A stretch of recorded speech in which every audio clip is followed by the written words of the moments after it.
In one of the previous lessons, we have implemented hot module replacement for CSV modules. The way we have done this is by using handle hot update hook inside of our plugin implementation.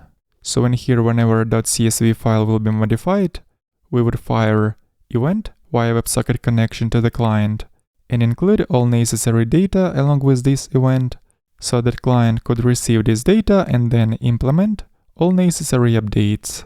And in this lesson, we're going to see how we can implement hot module replacement for JavaScript files. So I'm going to comment out all these listeners. We're not gonna need them in this lesson. And also we don't need to fire any custom events from our server. So let's just comment out this hook, configure server, which was basically used to fire custom events via WebSocket connection to the client. And before getting to implementing hot module replacement for JavaScript files, let's do a little preparation. I'm going to create new JavaScript module in the root of the project. Let's call this file module.js. And here, let's add some dummy code. For example, let's export constant with the name message and the random string. And also let's add one more export, which will be a default export, also with a random string. And now we're going to use HMR API to implement hot module replacement. And all the code which we will need for hot module replacement, we're gonna wrap in the if conditional and check if hot object is present. Then we're gonna implement HMR so that Vite could properly remove this code when doing production builds, since we don't need to provide HMR during production. So in order to implement hot module replacement for this specific module, we can leverage method called accept on the object hot. So this method accepts closure, which in turn accepts one parameter, which will be updated content of this module. Let's call this parameter updated module, and then print out this variable in the browser console. And just to see it in action, we of course have to go back to our main JavaScript file and write an import statement to import our new module. And regarding all other code, we actually don't need any of that, so let's comment everything out, besides our import. And one more thing before we'll check it in a browser, let's go back to module.js and print something out so we can see that this module will be loaded. And here we go, we got that log, that means that our module was properly included. And now let's see what is going to happen as soon as I'm going to modify the file module.js. For example, let's change this string, and in the browser console, I'm seeing a different log, which was just modified because after updating this file, this module was executed again. And then we also got this log, which contains updated content of this module in the form of an object. So here we can see a default export of this module, as well as a named export of the constant message. And this log was printed by using this closure that we have passed into accept method. So now if I'm going to modify the value of the message constant, for example, right away I'm seeing the new log in the browser, and this time the constant message contains the new value that we have just updated. So anytime we're going to modify module.js file, we're going to see here new log with updated content of that file. And by the way, all this is happening without full page refreshes. But what if I'm not going to use call accept in this module? Let's test it out. Let's comment out this part. In the browser, I'm only seeing one log, which was printed on the initial page load. But after I'm going to modify the file module.js, in the console, we can see only the new log without all previous outputs. And that is because browser has made full page refresh. So in this case, there is no hot module replacement. And again, if I'm gonna go back to the editor and comment this code back in, then initially here I'm seeing only one log from the module.js. And after I'm going to modify this log, we're still going to see the old log as well as the new output.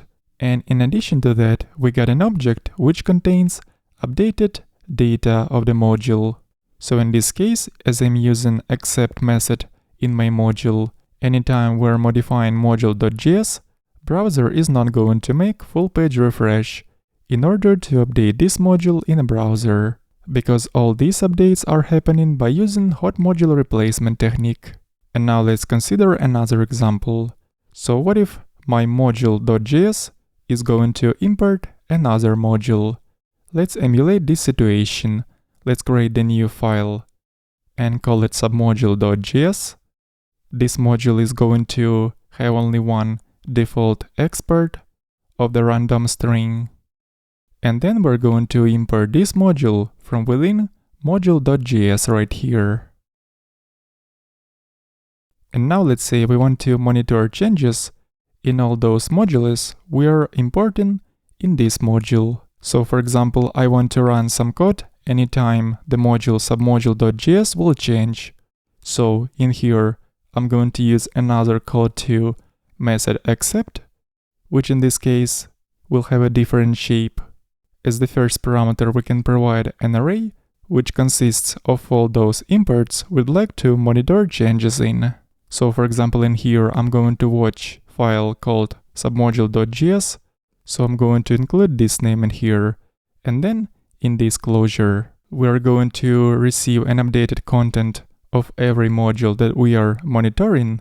Since in this case, I'm monitoring only one module, I'm going to destructure this parameter and extract only the content of this submodule file. And eventually, let's see what will be contained in this new submodule variable, which is supposed to give us updated content of the submodule file. And before checking it out in the browser, I'm going to include console log statement inside submodule.js for testing purposes. So on the initial page load, we can see two logs obtained from loading submodule.js as well as module.js. And now let's see what is going to happen if I'm going to modify the content of the submodule.js. Let's change this message, go back to the browser, and here I can see the log from submodule.js again, because after modifying this file, it was executed in the browser one more time, and then I'm seeing another log, which contains updated content of the modified submodule.js file. And that is because in our parent module, which is called module.js, we have registered this listener, which monitors for changes inside submodule.js file. And when the change occurs, it is going to print the updated data of this submodule in the form of an object. And if I'm going to make mistake in the submodule name, and then we'll do any modifications to this submodule, then in the browser, I'm still going to see the log, but this log comes from a different place. It is actually this part of code which prints that log entry. So just to make it all clear, let's comment out this part and modify submodule.js once again.